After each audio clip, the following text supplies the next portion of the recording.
Welcome back, folks. I got up this morning with plans of going to do some hiking around the Finn Holloway down near the mouth. I didn't realize it was supposed to rain today. I've looked at the radar. It looks like it's going to be spotty all day, so instead we're going to go hit a couple parks uptown today. Do a little metal tech and just see what we find. This first park we're going to go to is called Southside Park in Perry, Florida. It isn't as well used as some of the other parks here, but it is used. Another unique quality of it, though, back in the day, this was home to a state chain gang prison. So no telling what we might find here. At this point, it's still drizzling rain. A lot of this equipment's out in the open.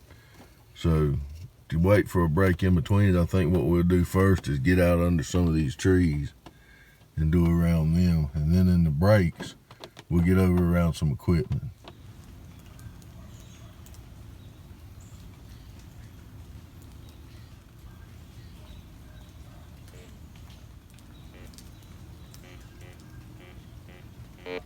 Got us old junk hit here. It's not even a good hit, but just because it's the first hit of the day, we're gonna dig it. A lot of roots right here. Got some stuff out here. I believe it's just a piece of foil. And that is what it is. You see that piece of foil? All right, we got us a little slow down the drizzle. Let's jump over here and do around these swings. You hope to find a gold ring or a gold chain, but you never know. We got us a positive hit right there on something. Let's dig it and see what it is. That's another good thing. You don't find much here, just pocket change usually. Every now and then you'll find a real ring or a real necklace. But the digging is easy. Let's see if we got it there.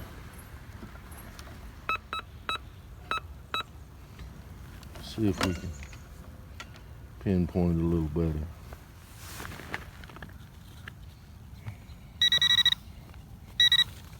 There it is.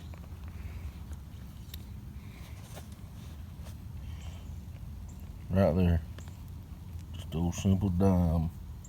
Nothing exceptional, other than it is 10 cents. That should be a penny. Let's see if we can pinpoint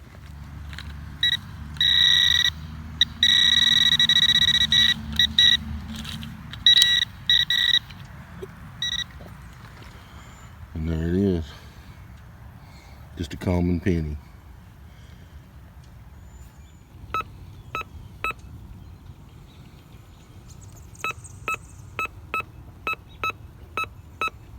That's showing a dime, but it seems to, oh, it just throwed another sound, which could be from oxidation, but I doubt it. This is probably going to be some junk, pull tab, something like that. Let's dig it and see. Whatever it is we have in our pile. Well, it was a dime. I was wrong. Anytime I do swings at parks, I start off and do right under the swings, kids turning flips or whatever. But where I found most of the rings and things like that were real in parks has been out here in the jump zone. Teenage children swinging high as they can swing and jumping off, or mama's standing out behind or in front of and swinging their child. This zone here, about 6 to 10 foot out, more like about 6 to 8 foot out. So after I do underneath the swings, I always go back and do that jump zone, what I call the jump zone. Now when you metal detect in these parks, next to the swing, the next biggest thing I'll find jewelry around. Any kind of machine like this or the little springy things. See, when you get over on stuff like that, parents are more apt to sit on a bench and watch their children play.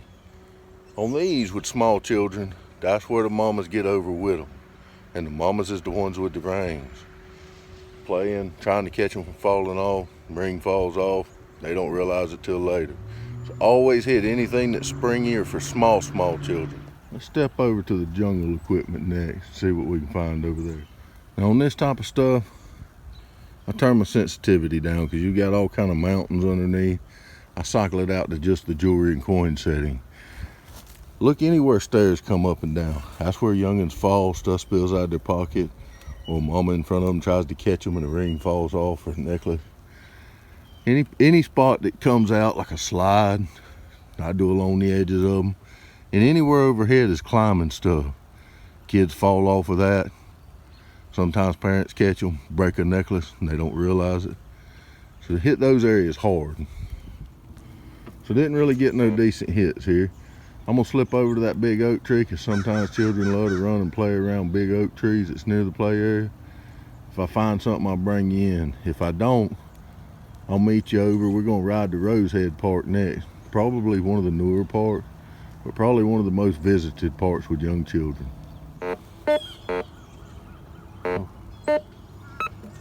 We're over here by this big oak tree. It's showing a penny, and I'm getting a couple other sounds. I normally would not dig this at a park with these multiple sounds, but being by this big oak tree and knowing this was a state prison system at one time, we're gonna dig it. And the fact that it's showing about 4 to 6 inches deep. So I got it out of the hole. And there it is, it's just a common penny. I forgot my coffee. So not a big haul here at this park today, and I did not expect a big haul. This park does not get a lot of activity due to its proximity to an abandoned railroad and the travel of homeless people. So, but same as we found that 22 cent, it don't take but one mama out here playing with a youngin' 10 minutes to possibly lose a ring or a necklace. So one of the reasons why I do parks too, not just the woods and home front, it's fun, it's easy. On them rainy days when you need to get out of the house and it's spotty here in North Florida with the rain, you can get to them and still get under shelter if it starts raining. And another reason, they're legal, they're public property. There's no ordinance in most towns. As long as you cover your holes, it's a good day's fun. So let's ride over to Rosehead Park, see what we can find.